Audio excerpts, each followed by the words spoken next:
Well, I still think that President Trump is kind of on a high from the Israel-Gaza peace deal. He really does want to get the Nobel Peace Prize. And so he and his relationship with Zelensky, as we just heard from your correspondent, has definitely improved greatly since February. Zelensky understands exactly what he has to do to deal with President Trump. And I think the fact that Zelensky yesterday met with business folks here to talk about joint production of drones, other military material, other potential business deals, also speaks to his focus on telling President Trump, the U.S. can make money from this too. On the other hand, we know that we thought at least that the president was fairly serious about supplying Ukraine with these long-range Tomahawk missiles, with which Ukraine could strike quite deeply into Russia. And President Putin intervened. He requested a phone call. He got it yesterday. So I wouldn't say we're back to square one, but we're back to a situation where President Trump, I think, still believes that he can get Putin to agree to a ceasefire and a peace deal. Angela, with that in mind, who has the most power between the three leaders and who's facing the most pressure right now? Well, I think that Putin is feeling some pressure, but I think Putin still feels that he holds quite a lot of cards.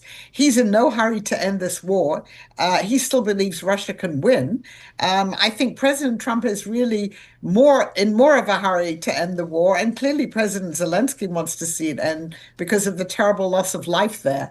I think unlike in, let's say, the Israel-Gaza situation, President Trump has much less leverage over President Putin than he had, say, over Prime Minister Netanyahu and others, and even to some extent over President Zelensky, because Russia still holds a lot of cards, and it can always threaten, as it does periodically, that if, say, the Tomahawk missiles were given to Ukraine, that Russia would escalate, and who knows what it would do with its nuclear weapons. So Putin, I think, still feels that he holds many cards here. Well, and I think about all of the conversations, Angela, we've had since this war started. Hard to believe we're 3.5 years in. It's really kind of shocking. Why would President Putin want to end this war? I mean, we've talked about this with you. I mean, this isn't just about Ukraine. These are what he believes Russia should be, going back to kind of its former glory. So is there really any reason that he would want to end the war? Is there possibly economic pressures? I mean, help me out here. I mean, the economic pressure is there. The sanctions have had an impact. They'd have more impact if President Trump gave the go-ahead to the Senate bill, which I think 89 senators have agreed to support, bipartisan, to impose more sanctions on Russia. And I think, in fact, supplying Ukraine with these Tomahawk missiles, with maybe other weapons, if Putin really believes that he cannot win on the battlefield, then he might have to think about actually sitting down and negotiating. By the way, I don't think he's ready to sit down with President Zelensky. He said that President Zelensky isn't a legitimate leader, but he'll certainly sit down with President Trump. He believes he's at war with the West. So I think the incentives here are just his concern, because Trump periodically says they're going to be much harsher measures taken, and he wants to fend those off. He wants to make sure that those are not imposed on Russia. Angela, can a real ceasefire end to this war happen if we don't see all three, or really the two primary people, and I'm talking about President Zelensky and President Putin, in the same room? I mean, if you look at what happened, again, it's not a perfect analogy with the Israelis and then Gaza and the other Arab countries. There weren't that many direct negotiations. I mean, you can have intermediaries. You could theoretically have the U.S. negotiating with Russia, with Ukraine, maybe some other intermediaries, and they could agree to a ceasefire. I think that the meeting between Putin and Zelensky would be more relevant if they're actually going to have a peace deal. But I think you have to understand that there could be a ceasefire and armistice without them actually working out a peace deal. I mean, as there was really after the Korean War. I mean, that's how it ended. So you could just have the guns are silent, but you can't really get this settled. What other countries could be stepping in to help support Donald Trump in the U.S. and kind of mediating this? And what would you expect from, I don't know, the European Union or other countries? So, I mean, Turkey has been quite active, President Erdogan, in intervening. I mean, when they had the initial talks after the war broke out to try and come up with a peace agreement, Turkey was very active there because Erdogan has pretty good relations both with Russia and Ukraine. I mean, theoretically, there's China. And I think in the beginning, people in the West hoped that China would do more. But China really isn't neutral in this conflict. I mean, it's been supplying Russia with the wherewithal to continue the war. I mean, theoretically, it could. I think the European Union, that's much more difficult because Putin sees the Europeans as enemies, except, of course, for Prime Minister Viktor Orban.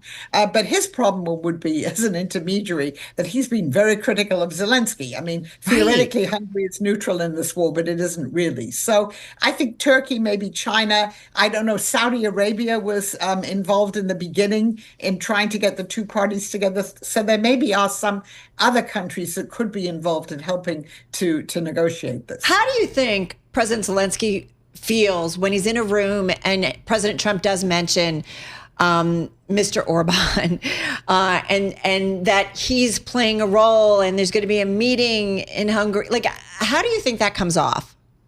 Is that kind of like a reminder to Zelensky, like, keep your jacket on? It's a reminder. Right. I mean, President Trump is not going to say to him publicly, I hope, as he did in February, you don't have any cards. But I think, President Zelensky and the Ukrainians realize that they have limited leverage in all of this, and they're doing everything they can to support the U.S., to give business opportunities for the U.S., to get the U.S. to understand it would be much better if this war came to an end. But obviously, there's a limit to what President Zelensky can do. And I'm sure he'll be viewing this meeting in Budapest with a very wary eye.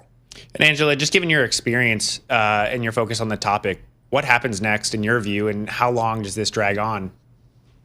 Well, I mean, assuming that there is this meeting in Budapest with President Putin, and we haven't even talked about how he's actually going to get there.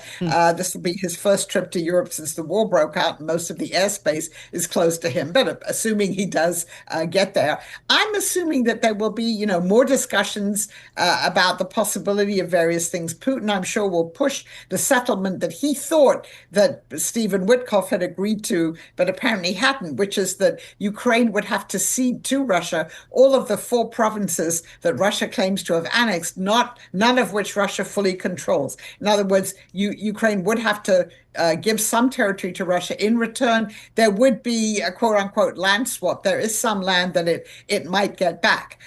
So I think if it were to agree to that, or if President Trump were to say that he would pressure Zelensky to agree to that, that would be a possible way of getting to a ceasefire. But unless Putin moderates his conditions, and the other one is Ukraine saying that it will never join NATO, it's not so clear about the European Union, then I think it would be, those are still, I haven't heard anything from the Kremlin where they've moderated the maximum demands, where they always say we have to get to the root causes, and the root causes are they don't want a sovereign Ukraine that's integrated with the West. What are they so worried about? Just the West then supporting Ukraine going forward? Is that what it's all about?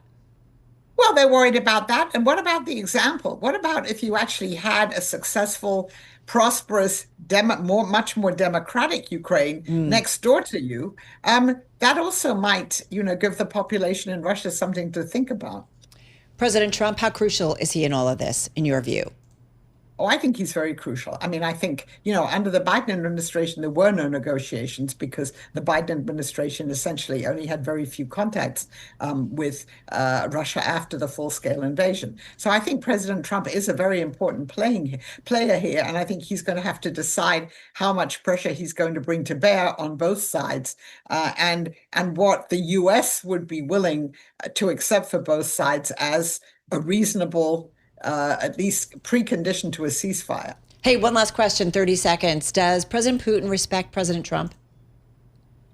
I think he does. I think he recognizes that President Trump, even if he's sometimes unpredictable, the U.S. is still the most powerful country in the world, and it does have the ability to make life more difficult for the Russians. So I think he does, yeah.